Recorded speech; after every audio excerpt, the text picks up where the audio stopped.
che è appassionato come tutti sanno, ho già sentito, di musica metal, che volevo fare questa performance, mi ha detto che sono un pazzo, sono un po' pazzo. Quindi non mi vergogno di niente, non so neanche come faccio.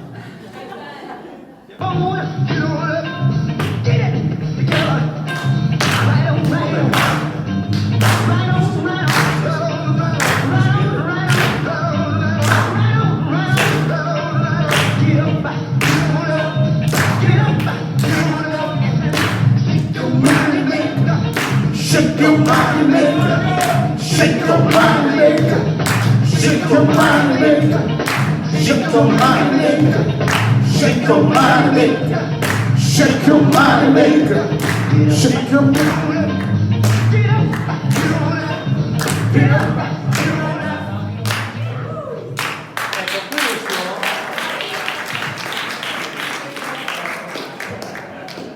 Questo per dirvi che la rielaborazione artigianale, no, resta nella mente se c'è la possibilità di questo lavorio che viene fatto all'interno della propria cultura. Qui c'era una cultura veneta, la cultura dei baccari di Venezia, come potete aver capito.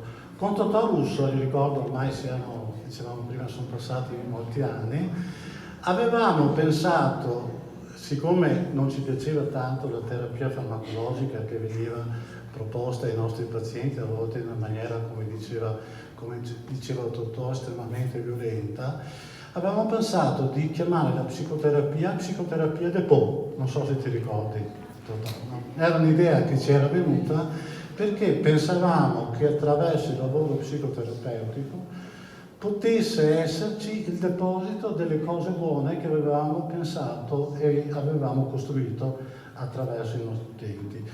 Questa cosa che io vi ho proposto oggi è anche un omaggio che faccio, no? ai molti pazienti che io ho potuto vedere durante la mia carriera. Molti di questi sono stati bene, sono riusciti, quando la vita dà anche la possibilità di avere un po' di fortuna a stare meglio, altri hanno avuto un altro tipo di carriera, però ricordatevi, per i giovani che lavorano, no, all'interno delle istituzioni, che è importantissimo avere una visionarietà nei confronti del futuro delle persone che curiamo.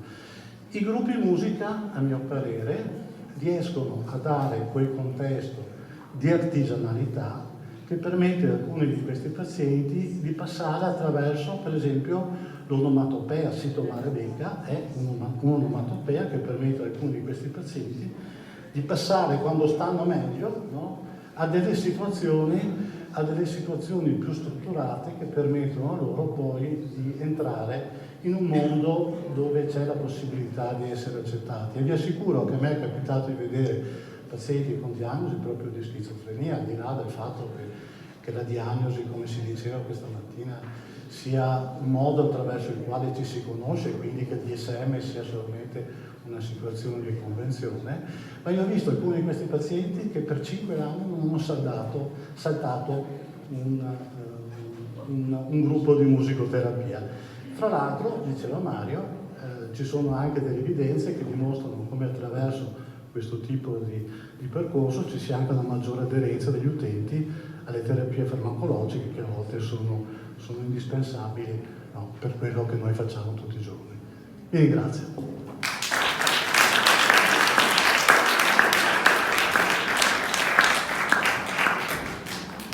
Bene, allora ci avviamo alle conclusioni. Ringrazio il dottor Forti e Paolo Tito che hanno saputo fare una sintesi degli spunti di oggi e sinceramente non li ho invidiati, perché avere delle conclusioni dopo una giornata ricca come quella di oggi credo non sia stato facile. Ne faccio io due brevissime. Allora, c'è sempre un po' il fantasma che in psichiatria si diano i numeri. Se passiamo a dare le note mi pare che sia già un passo avanti che possiamo pensare di aver fatto. Il progetto Persone in questi giorni comincia a girare un po' la domanda. Siamo partiti nel 2012, qualcuno diceva quando le cose cominciano a essere rilassate, come anche in terapia, vuol dire che la terapia si sta un po' concludendo e quindi ci si poneva la domanda se continuare o meno con il progetto in futuro. Siamo partiti nel 2012 con il primo convegno quale musicoterapia in psichiatria con il punto di domanda. Allora, una parte di risposta l'abbiamo avuta, dopo 8 anni vediamo che un po' la fusionalità riusciamo a risolverla con Sito Mare Becca. Quindi metà del lavoro mi sembra che sia a buon punto.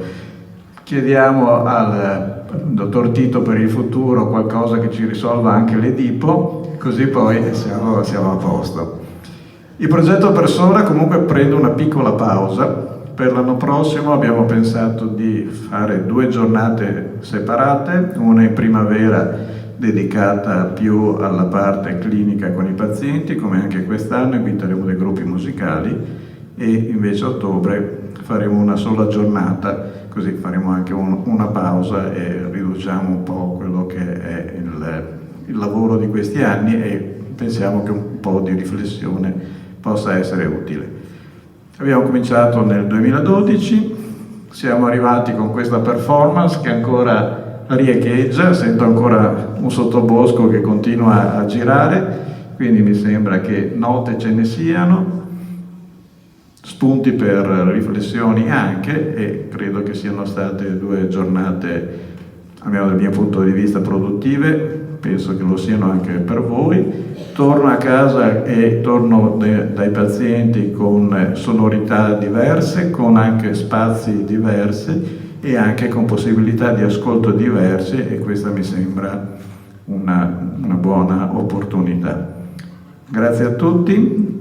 Grazie anche alla Fanelli che ci ha portato un po' a spasso e buon rientro. Lascio la parola a Manuela per la parte tecnica per quanto riguarda l'accreditamento.